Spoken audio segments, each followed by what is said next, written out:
Glass, whole the area का संबंध इससे है, कोई लेना देना नहीं। ग्लास से है नहीं, पानी से है नहीं, सिर्फ किससे है? बॉटल। तो बॉटल के वो पैरामीटर बताओ जिससे कॉन्टेक्ट सरफेस एरिया लिंक्ड है, लाइंड है? छोटा बड़ा बॉट आउट पार्ट्स। देखो मैं थॉट प्रोसेस, मैं अभी प्रोसेस पैरामीटर में जाने नहीं दूंगा, यहाँ खिचड़ी का कोई काम नहीं है। आपको आप सारे आएंगे पॉइंट, डोंट वरी, बट एक है डिसिप्लिन थॉट प्रोसेस, राइट? अभी बॉर्ड आउट पार्ट क्या डिस्कशन? इसका डाया ज्यादा कम हो सकता है। हाँ, डाया हो सकता है। सो मैं ये राउंड मान लेता हूँ, जस्ट फॉर अंडरस्टैंडिंग। सो लिखिए डायामीटर। अच्छा, एक और चीज याद रखिए, ये नहीं बॉट आउट पार्ट लिखा है तो सारा बिल ऑफ मटेरियल उठा के लिख दो भाई, उससे संबंध भी तो होना चाहिए। लोग ना बॉम्ब फॉलो कर, सर उस लाइन में हमारे 50 पीस लगते हैं, सारे उठा के लिख रहे हैं। ये किसने बोला? वॉशर 1, ओ सील, रिंग, पूरी लिस्ट बना के लिया 16 आइटम की। मेरा जो केपीओवी है उससे क्या संबंध है कैप का? बताओ, कुछ भी संबंध नहीं है। साइंस तो हमें देखनी पड़ेगी ना, साइंटिफिक रिलेशनशिप देख रहे हैं। Okay okay, dia bottle. अच्छा, और क्या हो सकता है? बॉटल का डाया अलग हो सकता है, और क्या हो सकता है? सरफेस टेक्सचर,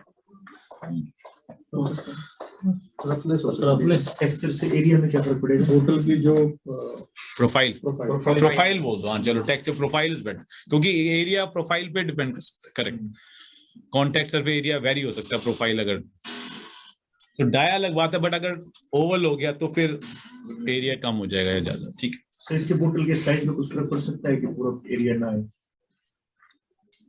साइज मतलब बोतल छोटी है, जो हमें सरफेस एरिया चाहिए वो आई नहीं। हाइट बोल रहे हो? हाइट अब ये देखना पड़ेगा कि यहाँ कोई गलत bottle, let me find out. हो सकता है जैसे मान लो पूरी बोतल ही है, मतलब इतनी बोतल का साइज है, इतनी की अपने को ग्रिपिंग करनी है। हाँ। उस केस में अगर मान लो किसी भी हाइट कम हुई तो फिर उस सरफेस एरिया वो बन नहीं पाएगा। हाँ, तो ये देख लेते हैं कि बेसिकली किस तरह का वेरिएंट है। सो अगर ये वेरिएंट है तो definitely length is not responsible. लेकिन हाँ, अगर आप कहते हो कि ये मान लेते हो कि बहुत ही छोटी बॉटल है तो फिर मेरे को लेंथ भी लिखना पड़ेगा। जैसे कप हो गया, देन लेंथ इज इम्पोर्टेंट। सो अभी एजम्पशन ही कर रहे हैं कि मान लेते हैं कि शायद size is, length is also important for contact, because as he said कि स्मॉलर बॉटल्स पे है। सो बिगर बॉटल में कोई प्रॉब्लम नहीं, बट स्मॉलर वेरिएंट्स ले लेते हैं। सो इसमें लेंथ भी, हाइट हो गया बेसिकली कि अगर स्मॉलर वेरिएंट हो जाए तो फिर तो ये लाइक दैट, जैसे ये ग्लास हो गया या मतलब स्मॉलर लेंथ वाले बॉटल में इश्यू हो सकता है। तो हमने ऐसा वेरिएंट पकड़ा जिसमें हाइट कम थी, सो एग्जांपल ले लेते हैं। सो ये हो गया, ठीक है ना? और any other thing when I am holding bottle की, और कोई कंडीशन?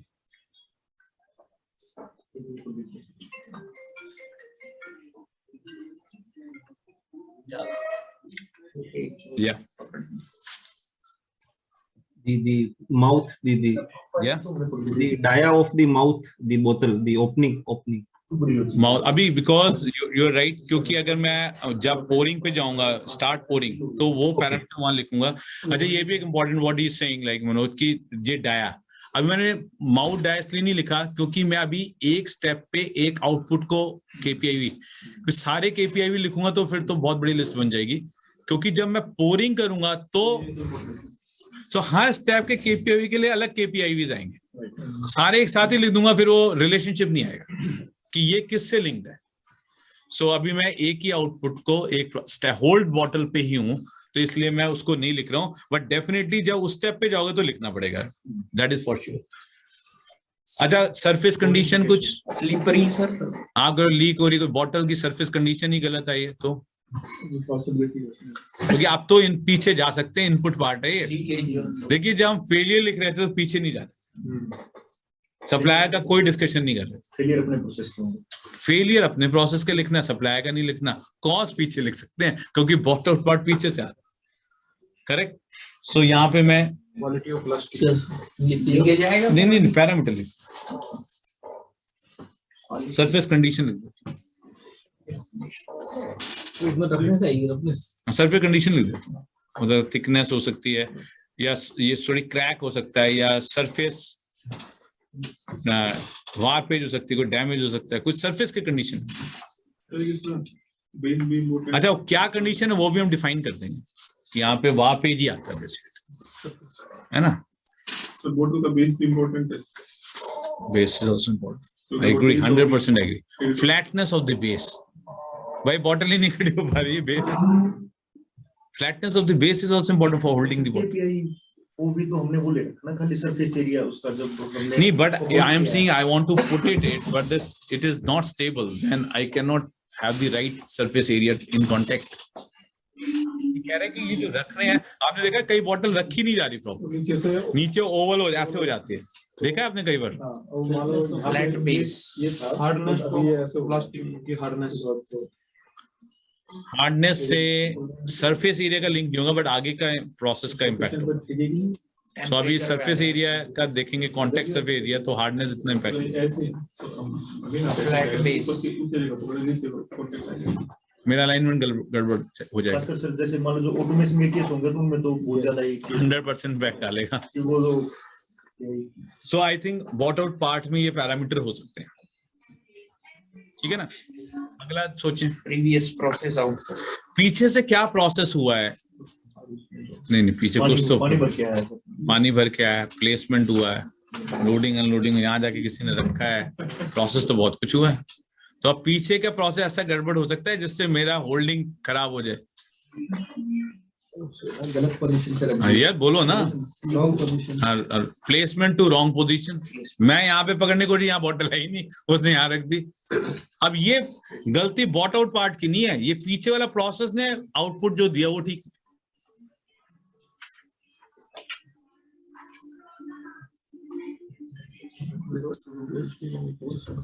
बॉटल की ओरिएंटेशन भाई रखना कैसे. सपोज ऐसी बॉटल है, दोनों तरफ रखी जा सकती है, मतलब मैं अगेन एजम्पशन ले रहा हूँ, कहीं ऐसे भी रख सकता है, ऐसे भी रखता है, उल्टी रख दी उसने. Orientation of bottle, position of placement, और क्या हो सकता है, पीछे से क्या गड़बड़ हो सकती है, और तो कुछ हो सकता है. हाँ, ढक्कन बंद करके दे दिया, ये इफेक्ट पता चलेगा नेक्स्ट स्टेप पे. अभी कॉन्टेक्ट सर्फेस एरिया तो नहीं पता चलेगा. सो आएगा ये सारे आएंगे पॉइंट्स, बट रिस्पेक्टिव केपीओवी के सामने लिखोगे तो एक और अच्छी बात होगी, केपीओ और केपीआई का रिलेशनशिप अच्छा मिलेगा. अगर मैं टोटल लिस्ट एक साथ लिख दूंगा तो किसका संबंध किससे है वो पता नहीं चल पाएगा. सो आपने सारे ठीक पॉइंट बता रहे हैं, बट मैं अभी एक केपीओवी के अगेंस्ट लिख रहा हूं, इसलिए मैं उनको डिस्कार्ड कर रहा हूं. बट ऐसा नहीं, वो points are quite applicable. Is it clear ना. उस केपीओवी के सामने आपको लिखना ही पड़ेगा ये पॉइंट. जैसे आपने बॉटल माउथ बोला तो ये पोरिंग के आगे लिखना ही पड़ेगा. अभी आपने क्या बोला, ये कैप ओपन, तो जब मैंने बोला ये पानी ऊपर छलक सकता है, स्पिल, वो तब कैप तो पहले ओपन होनी चाहिए, या पोरिंग के समय, तो ये कैप ओपन आएगा ही आएगा. लेकिन अभी हम सिर्फ किसका लिख रहे हैं, hold the bottle and what you call it, surface area ठीक कांटेक्ट, मतलब होल्डिंग प्रॉपर्ली हो जाए. तो अभी इसके अलावा तो और कुछ नहीं आएगा, आगे चलते है ना. तो आगे चलते हैं. सो दो थिंकिंग हो गया हमारा. तीसरे पे मशीन. सो मैं इसको थोड़ा वो मान लेता हूँ कि आर मारी है, बिकॉज तभी लिख पाएंगे. सो सर अब मशीन पॉइंट ऑफ व्यू से अब वो आप जो बोल रहे थे ना, आई वाज स्टॉपिंग यू, कि प्रेशर, आप सब बोलो सर क्या होगा. Clamping pressure, clamping force, what do you call it, जो भी बोलना.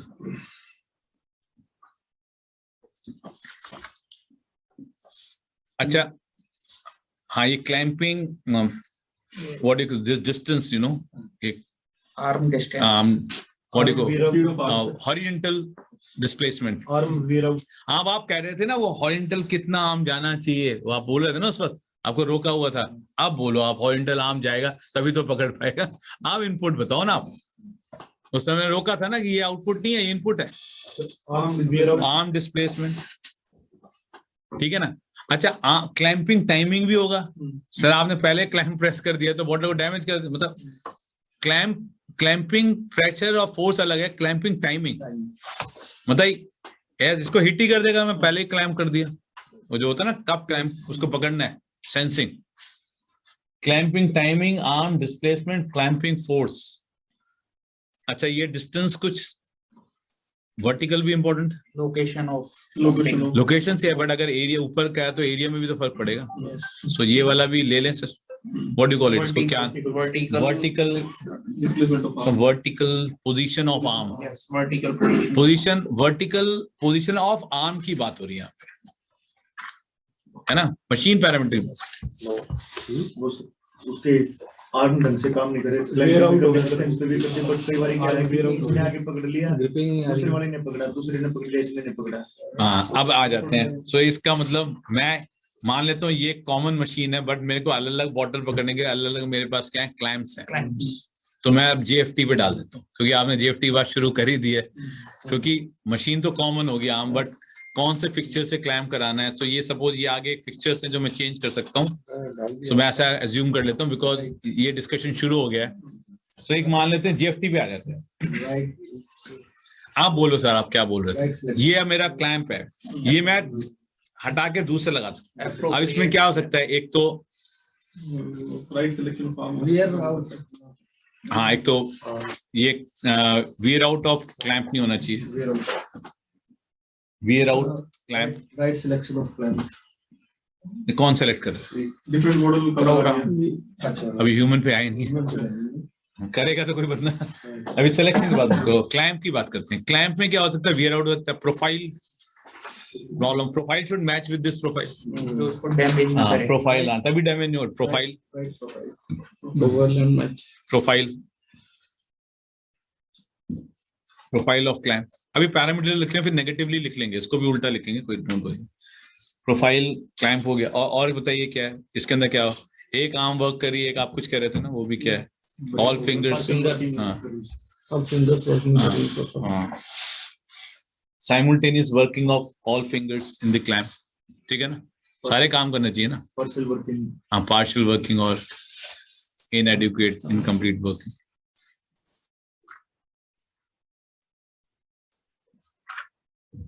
सो अभी हम क्लैंप पे आ गए कि ये क्लैंप जो यूज हो रहा है ये कैसा है।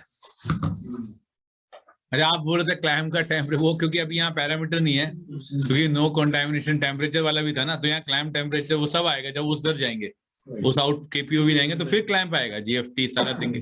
तो वहां पे फिर क्लैंप का, अब ये डैमेज ना हो जाए तो, हाँ, ये इसकी सरफेस कंडीशन भी आ सकती है, अभी यहाँ तो आ सकती है। टेम्परेचर अभी नहीं बोलेंगे, क्योंकि वो उसके KPO के सामने लिखेंगे, बट आएगा जरूर। वो जो आपने पॉइंट बोला था ना, क्लैंप का क्या टेम्परेचर होगा, ताकि बॉटल का टाइम आप बोलना पड़ेगा, बिकॉज आपका डिजायर्ड आउटपुट है no change in temperature of the bottle, लेकिन वो KPO भी अलग है, सो इसलिए हम यहाँ नहीं लिख रहे। Is it fine sir? मतलब I am explaining why I am not writing, why I am writing. So मैं सब एक्सप्लेन करते जा रहा हूँ। Simultaneous working on arm finger, और एक सरफेस कंडीशन भी लिखो, ये ऑयली वाली ग्रीसी नहीं होना चाहिए भाई, मेरा सरफेस कॉन्टेक्ट। पता चला क्लैंप में इसमें बार है, इसी को डैमेज कर दिया इसने, पंचर कर दिया। सरफेस कंडीशन लिख, और किस तरह की सरफेस कंडीशन आती है इसमें लिख दो, बर्स या कुछ, अगर स्पेसिफिक है तो डिफाइन कर सकते हैं। बर एंड ऑयली सरफेस, और उसमें भी एक्सेट्रा नहीं लिखना। बर एंड ऑयल है तो 2 ही लिखने, वो एक्सेट्रा बताना भी, और क्या भी आ सकता है, ऑयल और बर के अलावा कुछ आ सकता है क्या? Human. I think GFT is good enough. Yes. Machine cover हो गई, ये आ गया। अब आते हैं ह्यूमन वेरिएशन। सो आदमी का क्या काम है यहाँ पे? Right loading and loading unloading का पार्ट, है loading and unloading. So right selection of arm, एक तो क्लैंप, नॉट आर्म, जो क्लैंप फिक्चर है, जो क्लैंप है, according to the bottle variant. क्यों सर? गलत सिलेक्शन कर लिया तो selection of the right selection of the clamp. अच्छा, फिर क्लैंप जो लगाएगा, ओरिएंटेशन। टाइटनिंग, सर अगर क्लैंप ही ऐसा लगा दिया इसने, क्लैंप का भी तो कुछ होगा। हाँ, ओरिएंटेशन ऑफ द क्लैंप, ये भी आदमी का काम भाई, ओरिएंटेशन आप खराब कर सकते हो। मैं देखो नेग्लिजेंस वर्ड यूज नहीं कर रहा हूँ, मैं उसका टेक्निकल एरर बता रहा हूँ कि उसने क्लैंप का ओरिएंटेशन चेंज कर दिया, एक में उसने गलत क्लैंप सेलेक्ट कर लिया। मैं टेक्निकल एरर्स बता रहा हूँ। और क्या हो सकता है, आदमी क्या कर सकते हैं यहाँ पे? क्लैंप का गलत सिलेक्शन कर सकता है, ओरिएंटेशन कर सकता है, लूज, टॉर्क, मतलब हाँ, टॉर्किंग नहीं किया है, inadequate torquing. Okay, inadequate torquing. Sir overlight tool, ये आर्म उठा ली, और टूल लाइक ओवर के दिसती। हाँ, रॉन्ग सिलेक्शन टूल में आ गया, कुछ भी हो सकता है। सिलेक्शन ऑफ क्लैंप, दूसरे मॉडल की उठा ली, हाँ, दूसरे उठा ली, या इसमें ओवरलाइट ओवर के हाँ, दिसती, उठा ली। यूज टूल यूज है ना, यूज लाइफ जो है ना, ऑब्सोलीट क्लैंप टूल, मतलब वेयर आउट। हाँ, mixing of obsolete clamps, mix कर दिया उसने। और क्या हो सकता है? अच्छा, एक प्रोग्राम ये सिलेक्ट कर सकता है, गलत प्रोग्रामिंग, क्योंकि देखो ये अगर आपने ऑटोमेशन लिखा है कि एक हाइट इतनी मेंटेन करनी है, तो हो सकता है सिलेक्शन ऑफ प्रोग्राम भी इंपॉर्टेंट हो गया, गलत प्रोग्राम सेलेक्ट कर लिया, क्योंकि ऑटोमेशन में आदमी प्रोग्राम तो खुद सेलेक्ट कर,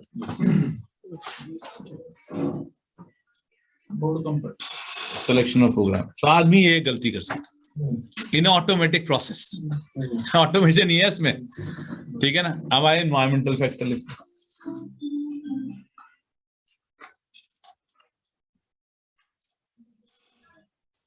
एनवायरमेंट में क्या हो सकता है,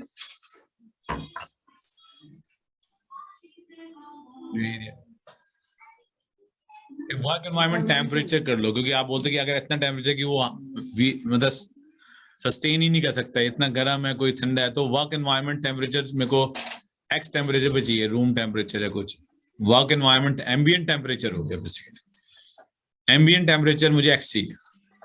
तो यार एक तो टेम्परेचर से लिंक आपने बोला था, और तो कुछ नहीं है, और कुछ है लैंप पे कंटामिनेशन वो तो उसको रब कर देगा, वो तो लिख डाल दी। वर्क एनवायरमेंट में बताओ, एनवायरमेंट में लक्स वैल्यू हो सकता है, क्योंकि इस समय सेंस कर रहा है वो, सेंसर्स वगैरह का लाइट कंडीशन ठीक नहीं है तो हो सकता है sensor will not sense. Automatic process है, ऑटोमेटिक प्रोसेस उसको प्रोग्राम दे रखते हैं कि वहीं जाके उसको नहीं बट उसमें सेंसर तो होगा ना, वो सेंस करेगा यहाँ बॉटल है वहाँ लाइट की कंडीशन, सेंसर भी तो works on the light condition, lux values, lot of sensor are sensitive to light condition,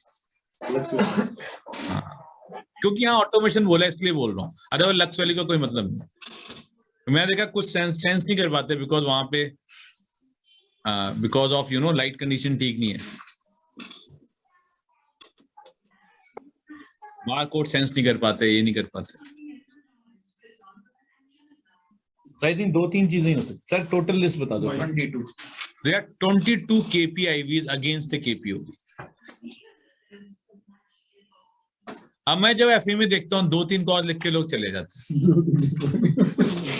एक फेलियर मोड, एक कॉज, एक फेलियर मोड, 2 कॉज, एक, चलो जी। अच्छा ये जो लिस्ट है ये मेरी मेमोरी से नहीं है, नहीं ब्रेन मेमोरी बेस्ड है, वो जो आया ब्रेन में इतने पड़े होंगे वही सोचेगा। ये फोर्स डिसिप्लिन है कि आप ऐसे चलोगे तो लिस्ट बनती जाएगी अपने आप, मेमोरी पे हम नहीं चल सकते। तो आपको करना क्या है, बी क्लोजिंग टुडे, आपको एक एक्सरसाइज मिलेगी, एक प्रोसेस मिलेगा, उसको मैप करके उसकी केपीआई लिस्ट रेडी करनी है। तो ये आपका टास्क है basically. So will give you that video to map. कोई इंडस्ट्री ऐसा यूज करती है मेथड जो आप बताएं? हम तो सारे अपने हम तो करेंगे। नहीं जितने हम 6 प्रोजेक्ट हम सब में मैप करवाते हैं। वो तो ठीक है सर, आपने कभी ऐसा देखा कि कोई इंडस्ट्री पहले से ही ये चीजें नहीं है, फिर उन लोगों ने नाम दे दिया रिवर्स एफएमई है, क्योंकि पहले तो किया नहीं तुमने, दोबारा जाओ। देखो नाम देने से क्या होता है, टूल का देते रहो, कराना तो यही काम है। अब आप नहीं करोगे, वो कहेगा जी हमारा तो एफएमई बना हुआ है, तो फिर हम नाम चेंज कर लेंगे कि दोबारा देखो रिविजिट करते हैं। Yesterday only I was going through FME of a process actually. Some issue was there, so I asked for FME, PFD, FME, and control plan. Correct. All 3 are not matching. Not matching. Exactly. This is right. Process-wise also, then whatever the potential failure modes were identified and controls in the FME, those controls didn't have any reference in the control plan.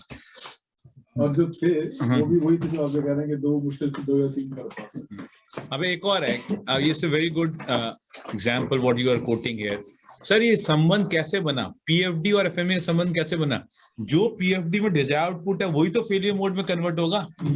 अगर मुझे ये संबंध दिखाई नहीं दे रहा, they are disconnected things. Failure mode है क्या? आउटपुट आपने लिखे नहीं सारे, फेल क्या होगा फिर? सो पीएफडी से अगर फेलियर मोड कनेक्टेड नहीं है। अच्छा एक और है, पोटेंशियल कॉज भी एफएमई में क्या होगा, जो how to convert KPI into the potential causes. इसको उल्टा लिख लो, बॉटल का डाया ठीक नहीं है, एरिया प्रोफाइल वेरी हो रहा है, लेंथ ऑफ बॉटल छोटी है, सरफेस कंडीशन है, भर है, वापेज है, बेस फ्लैट नहीं है, इसको नेगेटिवली लिखो, ये पोटेंशियल कॉज बन जाएगा। तो 2 संबंध मिलते हैं हमें पीएफडी टू एफएमई। एक है desired output converted into failure mode, inputs converted into potential causes. ये 2 संबंध, इसलिए नाम है KPOV KPI, output and input. So आपका जो भी CTP है उसको मैप करके मुझे लिस्ट ऑफ KPI भी चाहिए।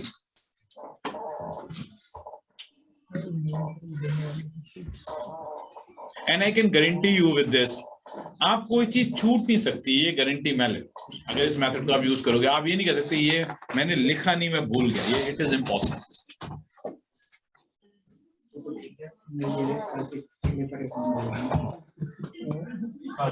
सर आपके नीचे वाले परेशान हो जाएंगे।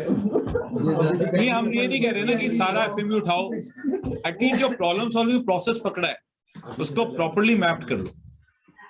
I see this tool even I find it even better than, I mean, like brainstorming we're also doing for let's say FTA or for cause and effect. Exactly. It is much more in Much detail. more detailed. अच्छा, ये map ready हो गया, मैं ये नहीं कह रहा कि ये इसी में सब कुछ स्टोरी चलेगी। कल को नई प्रॉब्लम आ गई, इसी KPI में से कोई और KPI भी रूट कॉज बन जाएगा। क्यों सर? लिस्ट तो इस लिस्ट से ऊपर कोई लिस्ट नहीं है, that's all. Final list okay, so let's close here. अच्छा, अब मैं सॉरी बिफोर क्लोजिंग, वो आपने जो लिस्ट लिखी थी, कोई ऐसा है जो हमने ना लिखा, आपने लिखा? वो तो लिखा ही नहीं था सर, जो हमने लिखे थे सर। वो आपने लिखे थे ना, हमने बोला पूछेंगे नहीं। कई पेज भर गए थे उसमें, वो डिलीट हो गया था।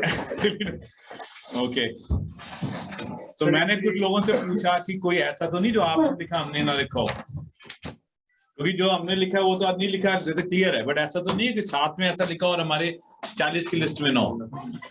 तो कोई नहीं मिला, 1-2 केसेस मिले हैं, वो मैं बता देता हूँ वो कौन से थे। तो हमें नहीं मिला, पता क्या बोल रहा है, ये टेबल ही पूरी हिल गई। अर्थक्वेक आ गया।